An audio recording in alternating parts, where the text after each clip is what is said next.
One town లో వగలాడి వ్యాపారస్తుల్ని trap చేసిన మాయలేడి తన తీయని మాటలతో వ్యాపారస్తుల్ని నమ్మించి వంచించి బ్లాక్ మెయిల్ చేసే కిలాడి లేడీ. వివరాల్లోకి వెళ్తే వన్ టౌన్ లోని చిన్న వ్యాపారం చేసుకునే ఒక లేడీ వ్యాపారస్తులకు వల వేసి వాళ్ళని ఇంటికి రప్పించి సీక్రెట్ ఫోటోలు వీడియోలు తీపించి బ్లాక్ మెయిల్ చేస్తున్న వైనం. వన్ టౌన్ లోని గవర్నర్ పేటలో బంగారు వ్యాపారస్తులే వీళ్ళ టార్గెట్. వ్యాపారస్తుల్ని లోబరుచుకొని రహస్య వీడియో చిత్రీకరణ బ్లాక్ మెయిల్ చేయడమే వీళ్ల వృత్తి. వీళ్ళు ముఠా సభ్యులు ముందుగానే ప్లాన్ చేసుకుని వ్యాపారస్తుల్ని ఇంటికి రప్పించుకొని వ్యాపారస్తులతో కలిసి ఉన్న సన్నివేశాలను చిత్రీకరిస్తారు.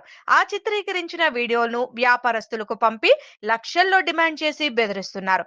ఇటీవల వన్ టౌన్ లో ఒక మహిళ చిన్న వ్యాపారం చేసుకుంటూ ఓ వ్యాపారస్తుని ట్రాప్ చేసి అతనితో ఏకాంతంగా ఉన్న ఫోటోలు దొంగచాటుగా ఒక వ్యక్తితో తీయించి ఆ ఫోటోలు ఆ వ్యాపారికి బయట పెడతానని బెదిరించింది. దీంతో ఆ వ్యాపారి నా దగ్గర డబ్బు లేదు అనేక సార్లు బతిమిలాడగా ముందు 40,000 డిమాండ్ చేసింది. ఆ సమయంలో అతని దగ్గర అంతటితో తన మెళ్ళోని బంగారు గొలుసిచ్చి డబ్బులు ఇచ్చిన తర్వాత చైన్ తీసుకుంటానని చెప్పాడు.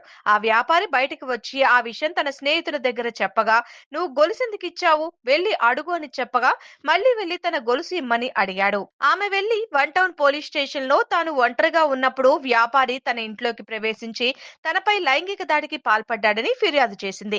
ఈమె గురించి తెలిసిన పోలీసులు బయటికి వెళ్లి సెటిల్మెంట్ చేసుకోమని ఇరువురికి చెప్పారని సమాచారం. ఇరువురు చర్చించుకొని ఆ మహిళకు 1,50,000 ఇచ్చినట్టు సమాచారం. ఆ మాయలేడి వెనుక ఉన్న భాష ఎవరు?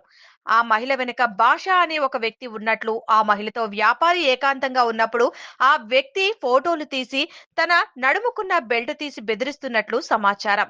రాజ్పుట్ అనే వ్యక్తిని బెదిరించి లక్షల్లో టోటల్ గా దివాలా తీయించిన వైనం. అలాగే సురేష్ అనే వ్యక్తికి ఫోటోలు తీసి బెదిరించి 25,000 గుంజిన వైనం. అలాగే 2024 సంవత్సరంలో వన్ టౌన్ పోలీస్ స్టేషన్ లో తన దగ్గర 40 లక్షలు పోయాయని ఈ మాయలేడి ఫిర్యాదు చేసింది. ఈ మాయలోనికి 2 ప్లాట్లు, ఒక ఇల్లు, వ్యాపారం చేసే షాప్ పక్కన ఇల్లు, ఆ ఇంట్లోనే కార్యకలాపాలన్నీ చేస్తారు.